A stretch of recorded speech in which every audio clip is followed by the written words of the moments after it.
Hi everybody, this is lesson 0-2, identifying parts of an expression. So let's go ahead and get started. As you can see here, we have 3x plus 5 is equal to 20. So we're going to look at the big picture. So this entire thing is going to be called an equation.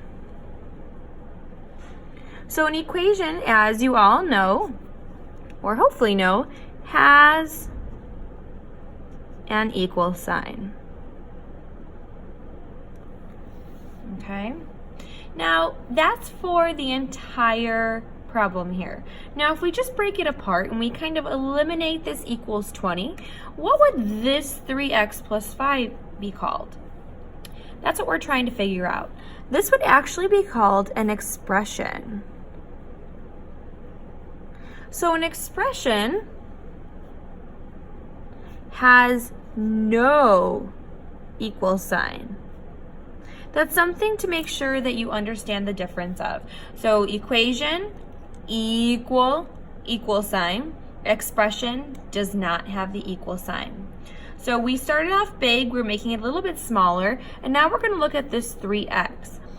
So this 3x is something called a term.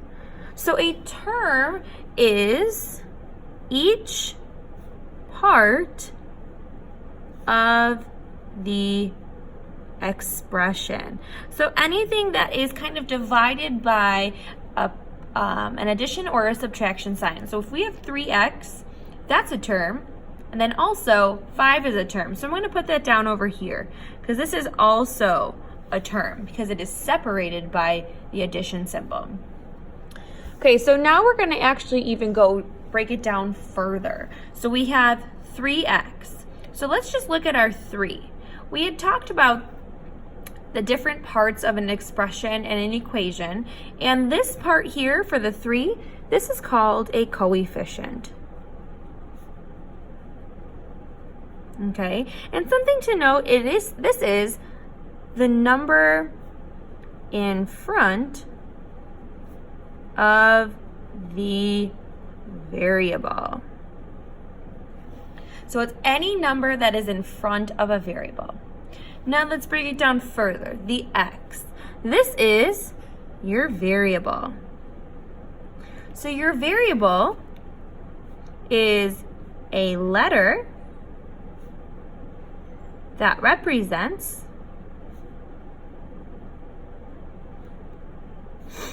an unknown number. Perfect. Then lastly, this 5. Okay, this is called a constant. This is a number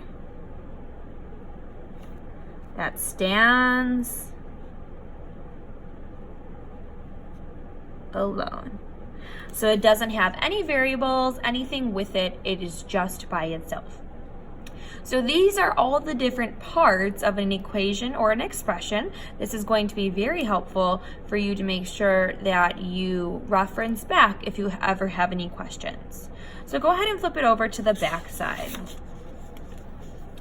Okay, so now we are going to identify terms, like terms, coefficients, constants, and then we are going to simplify.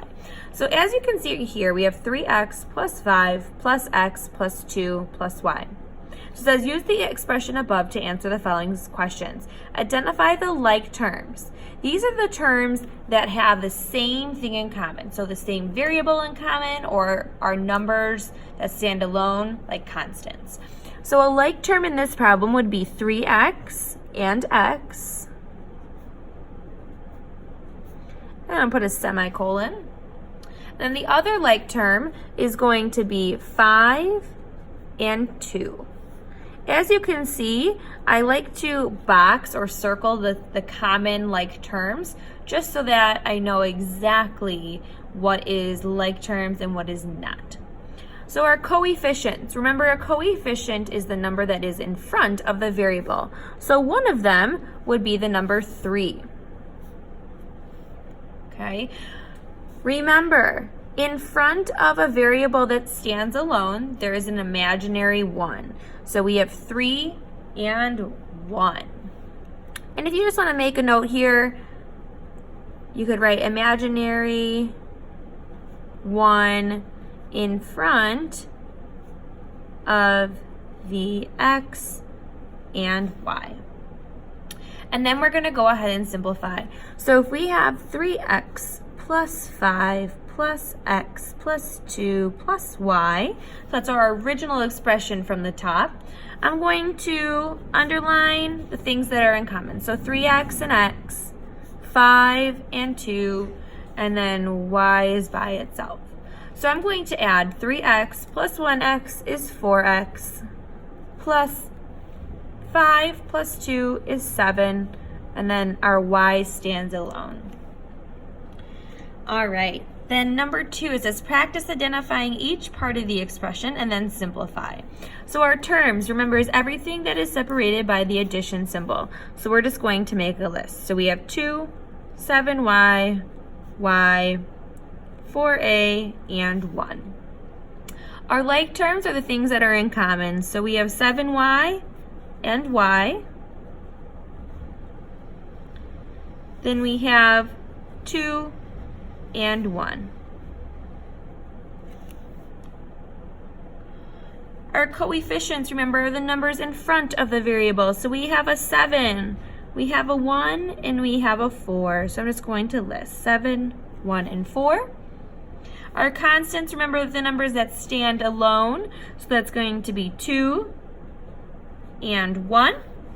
And then we want to simplify. So I'm going to rewrite my expression.